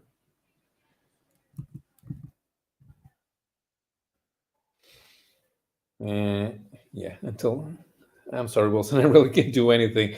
Maybe it's something that Jared should do. He should give us control of the stream so we can let people in if need be. Uh, no, doing a Sean Mayona, I haven't done one in a while. Even the last times I did I did a it was in we were still in 2021, so it was still pandemic and everybody was home. But I decided on doing a live show during be- before the year's end, and I ended up doing 2 5-hour live streams. And it just if people wanted to come on, I just invite them on. That was on my channel. That was the last thing I did. I haven't done anything decent in a while. I had a couple of ideas, but I just never get around to do them. But I wanted to try talking about other stuff be and I've already doing some of that. And being here with industry professionals like Jared and Wilson does allow me to do that because we ended up talking about sales and marketing and product design, which is something that most comic book fans are not interested in. But they end up affecting the product, how people think of the story. Uh, and Jared was showing that Greg Rucka comic, Oversized, and how they had how Rucka had an idea of how we wanted to tell the story outside of the regular format. And you, as a creator, you have to think like that instead of just, okay, I've written a story, somebody else draws it, and it goes into the assembly line, and it gets published.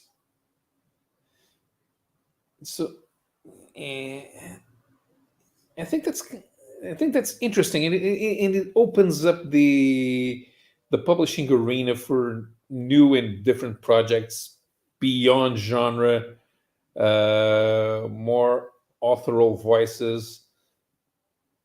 There are times when I wonder if the American comic business should move in the same direction that the French did about what 30 years ago, 40. Let the authors take control, get out of the format, do different things. But with the whole collectionism, there's a AFPC. I'm sorry, man. Unfortunately, I can't highlight your comic or comment. Yeah, marketing is interesting, and it kind of I find it very odd that companies like Marvel and DC have zero money for marketing. And they end up publishing 100 comics a month, and they don't know how to tell people about them.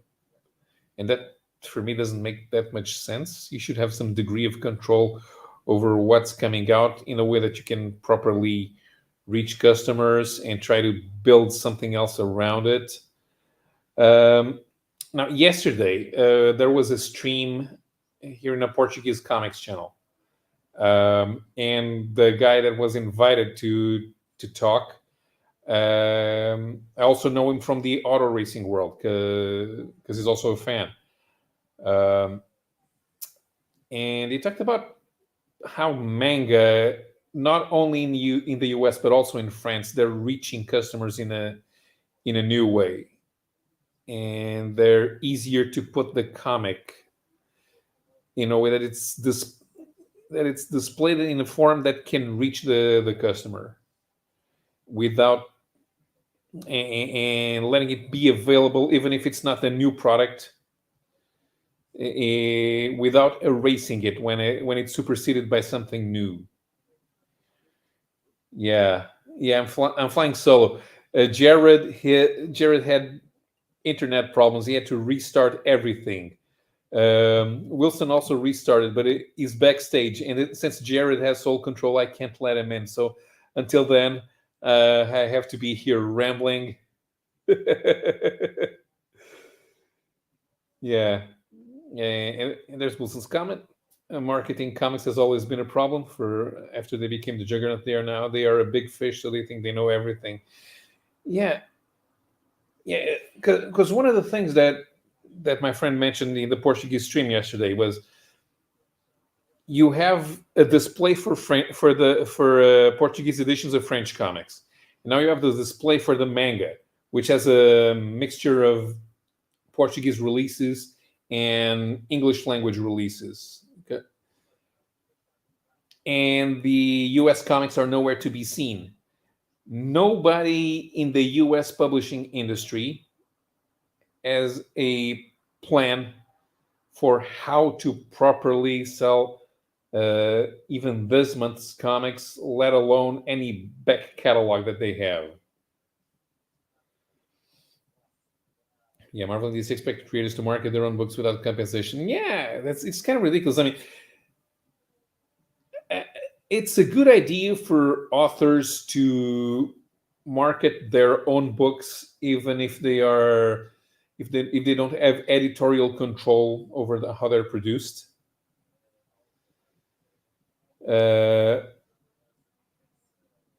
But yeah, if they have to do it on their own, I mean, it's ridiculous. The French publishers, they would never just let the authors do it on their own. If they don't want to market their releases and leave it to the creators, they wouldn't even publish that book, because it's obviously not something that they think that would be appealing for the reader. And Marvel and DC, they just put out stuff. Okay, here's the previews catalog. Buy whatever you want, and then we won't help you even sell it, because by the time it reaches the stands in 2 or 3 months' time, we're already thinking about the next event, and we want you to buy the new number ones with 40 different variant covers, and there's absolutely no focus on the story. Nothing that says you have to read this because it's going to be very important for the Marvel universe going forward. And even in the 80s, we knew that that type of talk was ridiculous because every book has a story of its own. The feeling of being inside the same universe was not related to the events. It was the little details, like that everybody reads the Daily Bugle because all of the superheroes live in New York.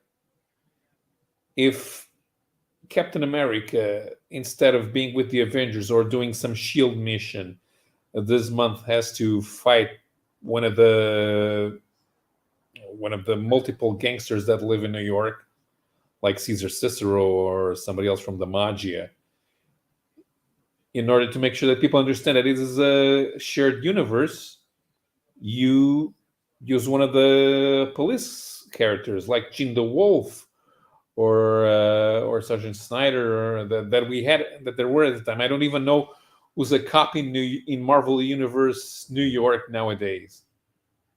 They don't nobody bothers creating supporting characters, and nobody bothers using shared supporting characters. So more important than team ups and everybody being in the same place because the event crossover involves Galactus. It's that type of thing. Daily Bugle, SHIELD, Stark products. That helps intensify the feeling of everything being shared more than, okay, everybody's doing this now because we need all the books to be interconnected, but nobody's actually going to buy all of them. The importance of the literary aspect as a way to market really gets lost in the shuffle with all of the new number ones and the people who don't understand exactly what they're selling. Especially because, yeah, of course, if I make a movie and it's going to make $5 billion gross, okay, so I'm going to concentrate on that and not on the comic that makes $1 million gross if you're lucky. But you have to think of the main purpose of the product that you're trying to buy. Yeah, okay. So Wilson's saying creators can't make new characters because they would belong to Marvel. Yeah, that's kind of funny because the heyday of Marvel, what everybody remembers as being the best time, was when Jim Shooter was there and he created the conditions for the creators to make money, and they ended up doing their best work ever.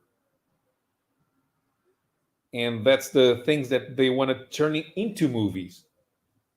So if you don't have those incentives, nobody's going to want to work on stuff that they want to turn into movies. Even now, they're trying to get away from the 60s, 70s, and 80s storylines and go into these new ones that have been created in the last 10 years.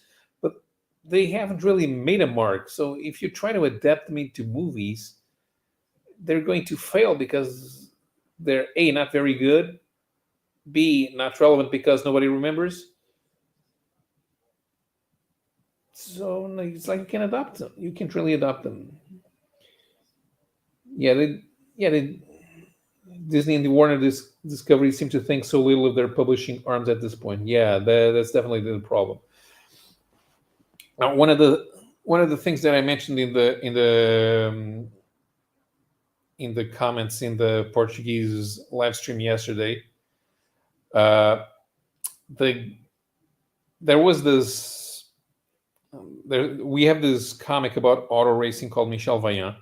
It's been going on since 1957. it's a rare case where a series in French comics was rebooted, and they did this whole marketing event around it, and they got together with an important international racing event. They introduced the new design for the Michel Vaillant strip. In that event, they had one of professional racing drivers dressed up as Michel Vaillant. They painted one of the cars like it was from the Michel Vaillant stories, and they had the author there so that he could talk about it to anyone interested. And so they relaunched the comic, new number one. It's coming out with new stories very fast. There are years when we have two new albums, which is not normal for the French comics industry. And the guy who was doing the communication for that racing championship is now in charge of marketing Michel Vaillant. And he doesn't work for the company, for the publisher, to focus on what the publisher wants, because the French publishers behave like book publishers. When they do own the characters, it's rare, but there are no shared universes, no crossovers, no brands that you have to adapt into other media. So the guy ends up doing a good service for Michel Vaillant as a brand, because it's not just the comics. There's other things. There's car miniatures. There's other type of merchandising, but it gets people into thinking about the comic because they know that it comes from the comic. And ultimately, that's the way that they should think. It doesn't matter if they make $2 billion from the movie and $2 million from the comic. If they put the comic first, everything else that comes afterwards, including the movie, is going to be better and it's going to make more money. Independent comics used to be a stepping stone to working for the big two. Now it's inverted. Yeah, exactly. For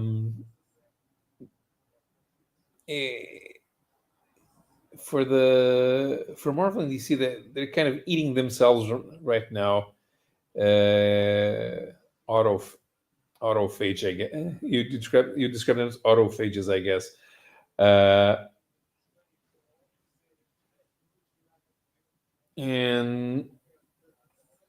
But the authors are smart enough to understand that if they want to get extra money out there from other media,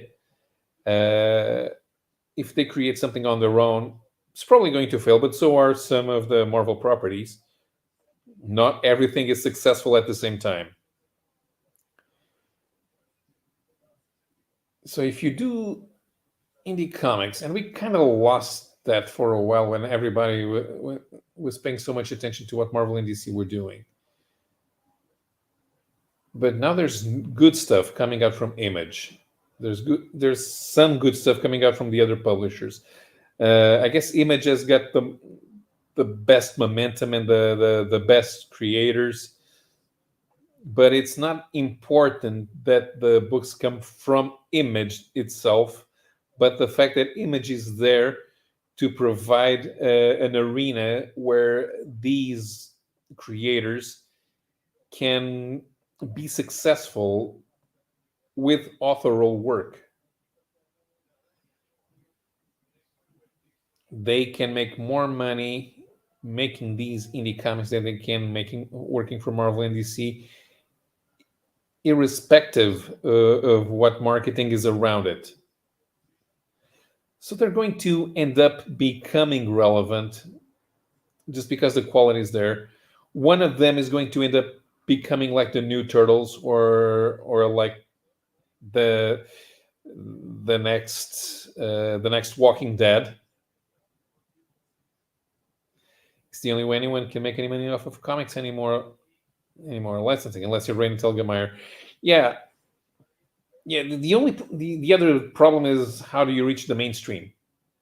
You have Raina Telgemeier, but you also have manga. But the American creators are not taking advantage of that. Somebody eventually is going to be smart enough to figure out how to do action adventure and speculative fiction in a way that is acceptable for a mainstream audience, because there is already an opening there. But one of them is going to become the next Walking Dead. Um, so we'll just have to wait. We can't really control how that happens, because even the Teenage Mutant Ninja Turtles, they were unexpected. So was the Walking Dead. You don't really know what's going to create buzz, and it's probably going to be something that probably you thought it was ridiculous the first time you saw it. I'm sure looking back, somebody must have thought, Teenage Mutant Ninja Turtles? What the hell? Nobody's gonna buy a comic with such a long name. And Ninja Turtles? That's ridiculous. But something clicked.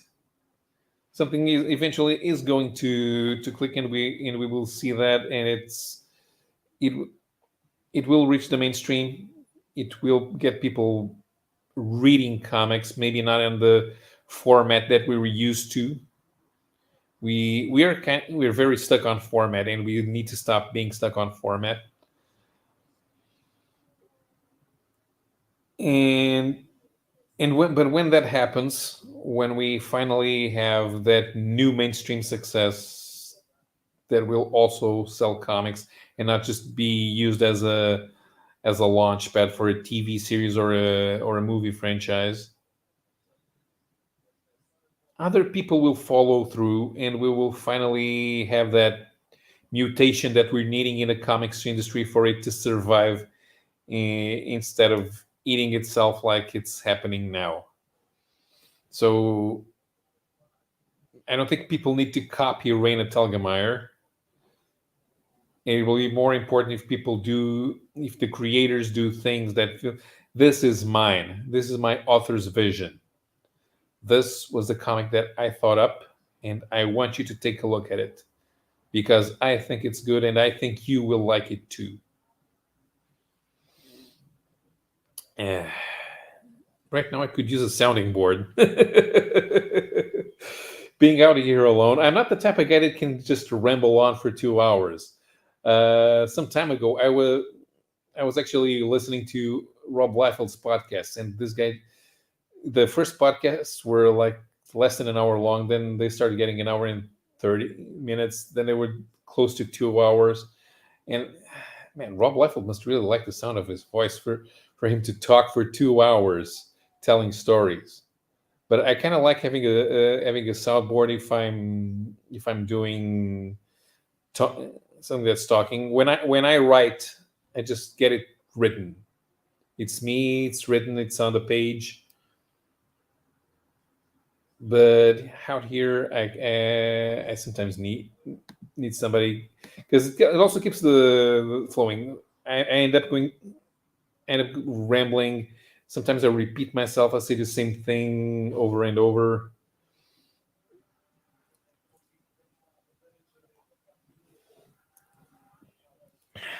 Go live on your channel, Wilson?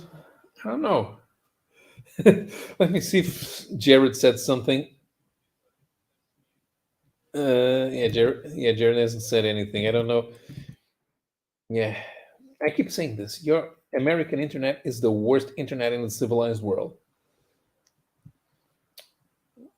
Well, we could try doing something on either yours or mine. Do you know how to start the stream on StreamYard, Wilson? And would Jared be able to join us? I'm not sure if he has internet problems at home. Well, I can't stop this stream. It would just go on. I could leave. If I leave, I don't think it stops the stream. as long as somebody's here.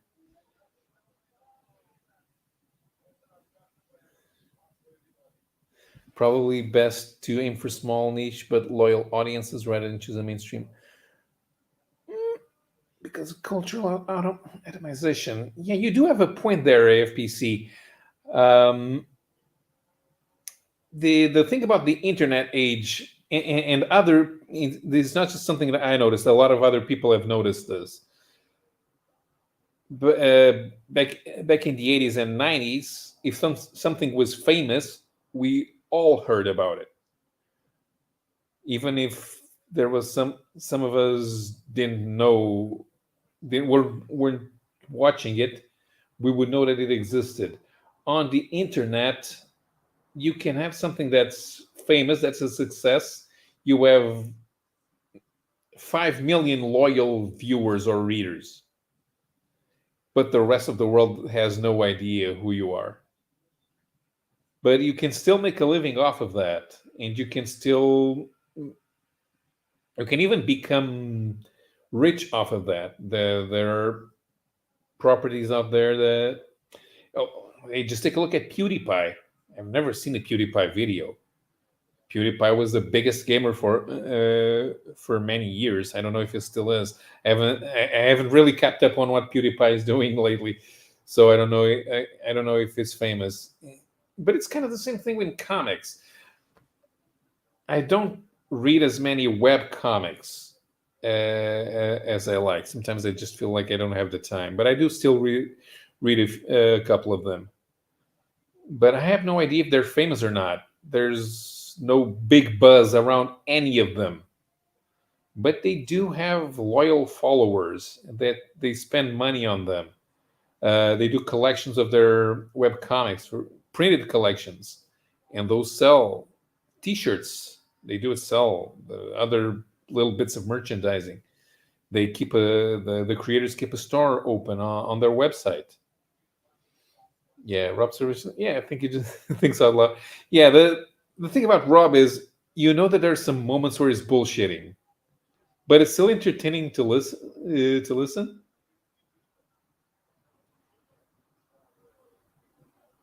Every 3 months, yeah. When I tried doing it, I would listen for about a week. I would listen to 3 or 4 a day. Then I'd take a break. Then I would come back.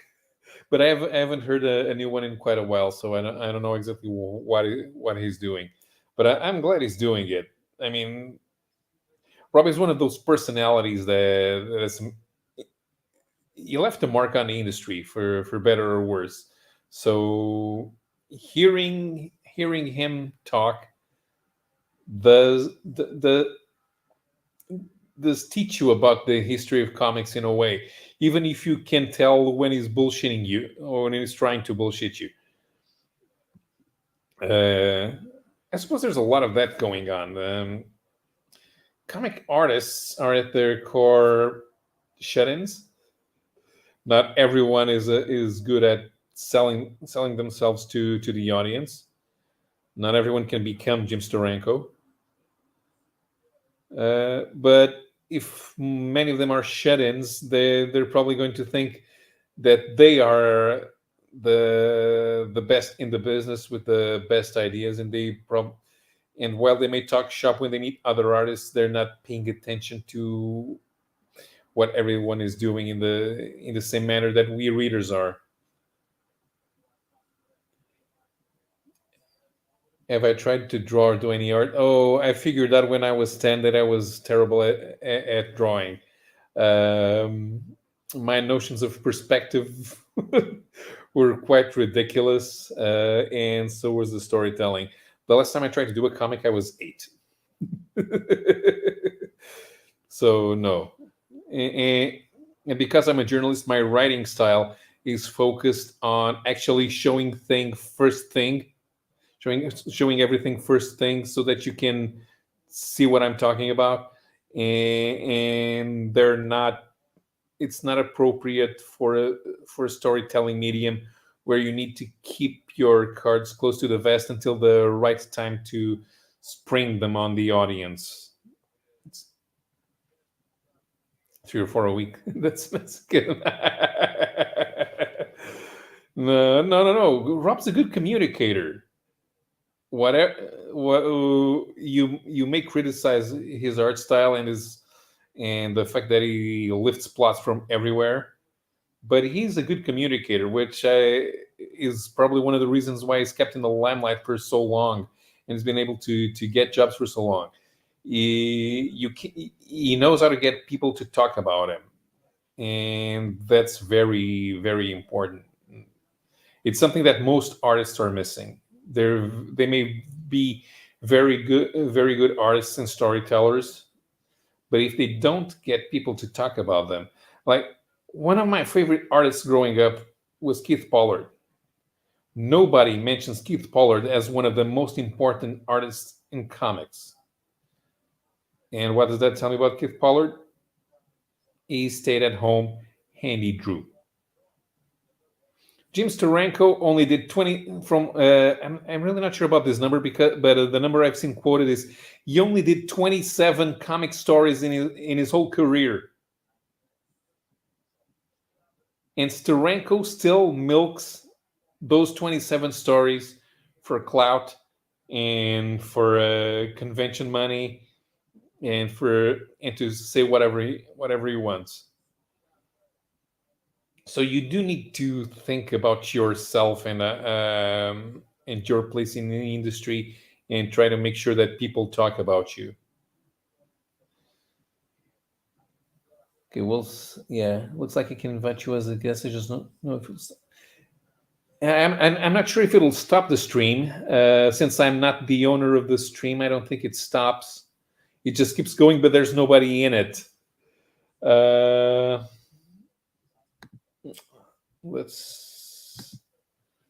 if you have a link, we can try. I can try. Yeah, we can get Wilson. If you have a link, you can post it on our Facebook message, and then we may try to move to Wilson's channel.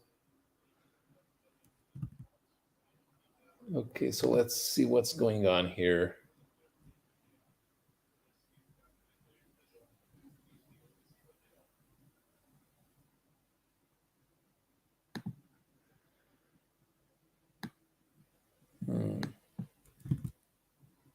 Yeah. Okay, in order to access Wilson's stream, I need to shut down this one. Okay, I'm going to leave the stream.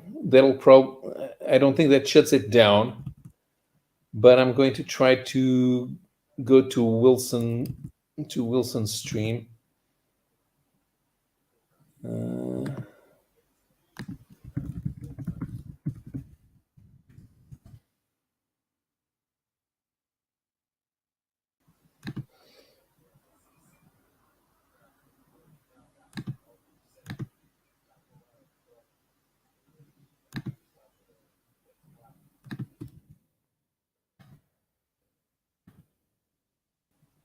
Okay, so let's see what I can do here.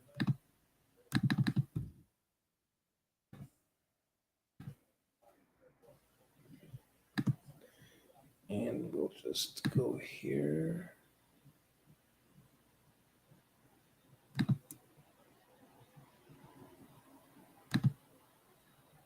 Everybody's live stream.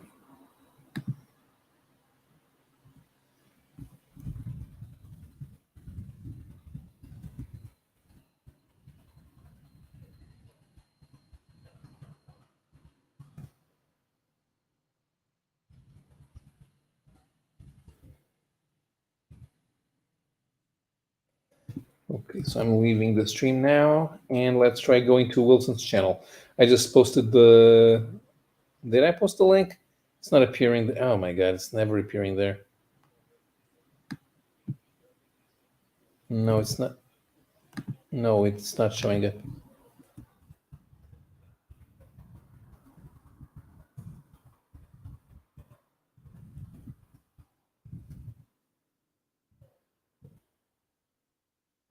Not sure. No, I don't have permission to post links. Okay, but the channel is Wilson Ramos Jr. Okay, is that